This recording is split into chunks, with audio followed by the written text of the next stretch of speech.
Hi friends, welcome to food dash யூவிச்.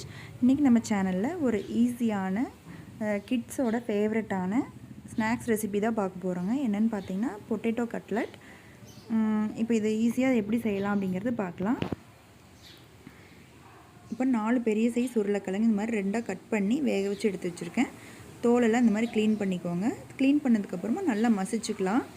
கொஞ்சம் கூட தண்ணி இருக்கக்கூடாதுங்க. நல்லா ட்ரையாக வடிகட்டிட்டு இந்த மாதிரி உருளைக்கிழங்கு நல்லா மசிச்சு விட்டுக்கோங்க. உருளைக்கிழங்கு கொஞ்சம் கூட கட்டி இல்லாத மாதிரி நல்லா மசிக்கணும். மசித்ததுக்கப்புறமா அதில் ஒரு 6-7 க்ரீன் சில்லிஸ் இந்த மாதிரி பொடியாக கட் பண்ணி வச்சுருக்கேன், அதை ஆட் பண்ணிக்கலாம்.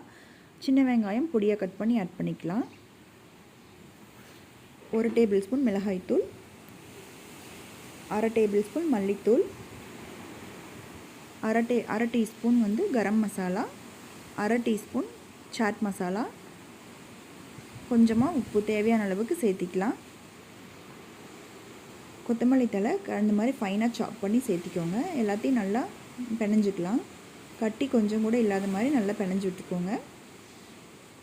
தண்ணியும் சுத்தமாக இருக்கக்கூடாதுங்க. நல்லா ஃபைனாக பிணைஞ்சிக்கோங்க. இது எப்படி இருக்கணும்னா சப்பாத்தி மாவு பதத்துக்கு இருக்கணும். இப்போ இந்த மாதிரி பிணைஞ்சாச்சு. தேவையான அளவு எடுத்து வேணுங்கிற சைஸில் நீங்கள் ஷேப் பண்ணிக்கலாம். இந்த மாதிரி கொஞ்சமாக மாவு எடுத்து உருண்டை பண்ணி ஷேப் பண்ணிக்கோங்க. சைடில் விரிசல் இல்லாத மாதிரி பார்த்துக்கோங்க. நீங்கள் எந்த ஷேப்பில் வேணுமோ அந்த ஷேப்பில் நீங்கள் ஷேப் பண்ணிக்கலாம்.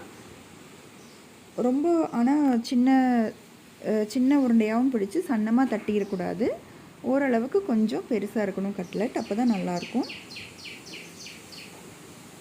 இப்போ இதே மாதிரி எல்லா பொட்டேட்டோவையும் கட்லட்டையும் ரெடி பண்ணி வச்சுக்கலாம். இப்போ ரெடி பண்ணி ஷேப் பண்ணியாச்சு.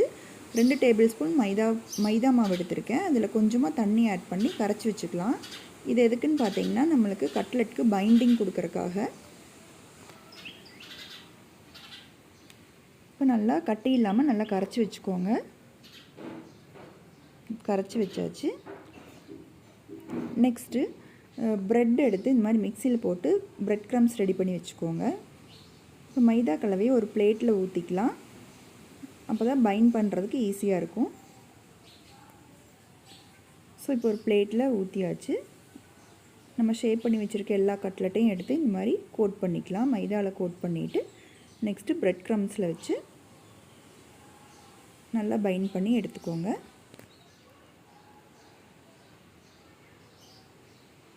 இதே மாதிரி எல்லா கட்லட்டையுமே மைதாலையும் ப்ரெட் க்ரம்ஸ்லேயும் நினச்சி எடுத்து வச்சிடலாம்.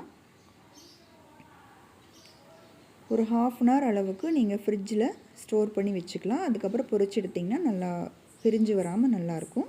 இப்போ எல்லாத்தையுமே 1/2 அன் ஹவர் அளவுக்கு வச்சு எடுத்தாச்சு. இதை பொரிச்சு எடுத்துட வேண்டியது தான்.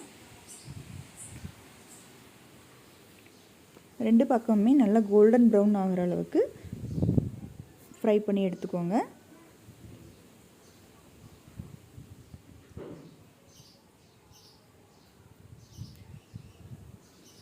இப்போ நல்லா ஃப்ரை ஆகிட்டுருக்கு.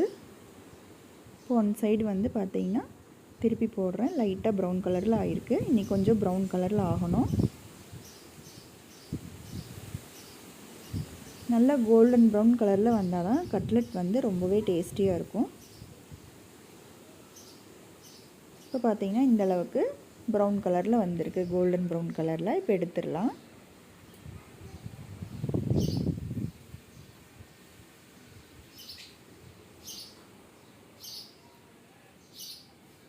இப்போ நெக்ஸ்ட் பேட்ச் நான் போடுறேன்.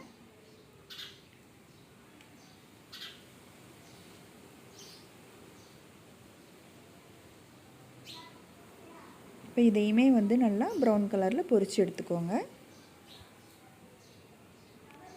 கட்லெட் உள்ள எண்ணெயில் போடும்போது ரொம்ப மெதுவாக ஸ்லோவாக போடுங்க, இல்லாட்டி நீங்கள் போடும்போதே உடஞ்சிரும். ஸோ இந்த மாதிரி பொறுமையாக எல்லாத்தையும் திருப்பி விட்டுக்கலாம். இப்போ பார்த்தீங்கன்னா 2 பக்கமே நல்லா ப்ரௌன் கலரில் ஆகுது. அவ்வளோதாங்க, நம்ம ஈஸியான ஸ்நாக்ஸ் ரெசிபி ரெடி ஆகிடுச்சு.